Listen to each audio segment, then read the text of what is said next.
ಒಂದು ಚಿಕ್ಕ ಚಿಟ್ಟೆ ದೊಡ್ಡ ಆನೆಗೆ ಪಾಠ ಕಲಿಸಿದ ಕತೆ. ಒಂದು ದಟ್ಟ ಕಾಡಿನಲ್ಲಿ ಒಂದು ದೊಡ್ಡ ಆನೆ ಇತ್ತು.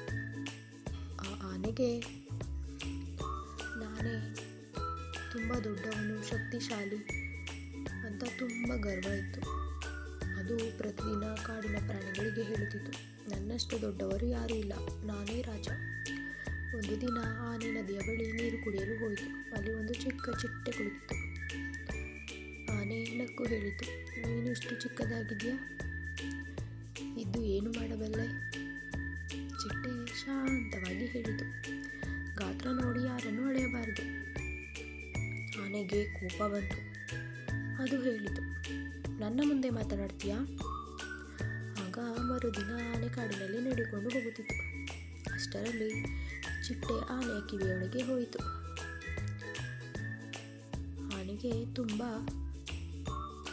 ಕಿರಿಕಿರಿಯಾಯಿತು.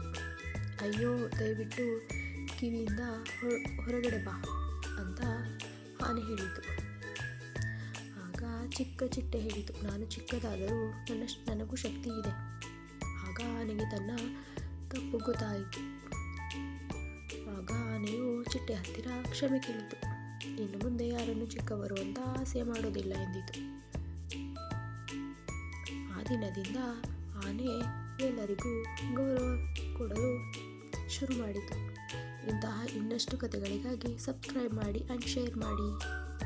ನಾವು ಇದರಿಂದ ಏನು ತಿಳ್ಕೊಂಡ್ವಿ ಅಂದರೆ, ಯಾರನ್ನು ಗಾತ್ರದಿಂದ ಶಕ್ತಿಯಿಂದ ಅಳೆಯಬಾರದು. ಪ್ರತಿಯೊಬ್ಬರಲ್ಲೂ ಒಂದೊಂದು ವಿಶೇಷ ಗುಣ ಇದ್ದೇ ಇರುತ್ತದೆ.